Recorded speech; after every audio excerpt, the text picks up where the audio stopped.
ফেসবুকে পোস্ট দিয়ে এনসিপির দুই নেতা পদত্যাগ। তাদের এই পোস্টে অনেকে অনেক কথা বলেছেন। একটি কমেন্টসে বলা হয়েছে, দিন যতই যাচ্ছে আওয়ামী লীগ সঠিক ছিল, মানুষ তা উপলব্ধি করতে পারছে। দেশের 90% মানুষ এখনো আওয়ামী লীগের উপর ভরসা রাখে। অনেকে বলেন, এক সময় এনসিপি দল বলতে কোনো কিছুই থাকবে না, এরা সবাই চাঁদাবাজি।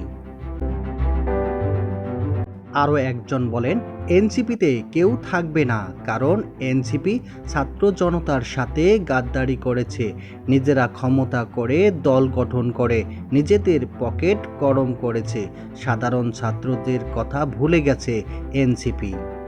জাতীয় নাগরিক পার্টির শরীয়তপুর জেলা সমন্বয়ক কমিটির দুই নেতা পদত্যাগ করেছে। রাতে ওই দিন নেতা নিজেদের ভেরিফাইড ফেসবুক অ্যাকাউন্টে পোস্ট দিয়ে এই ঘোষণা দেন। বিষয়টি নিয়ে জেলার বিভিন্ন মহলে আলোচনা সমালোচনা চলছে।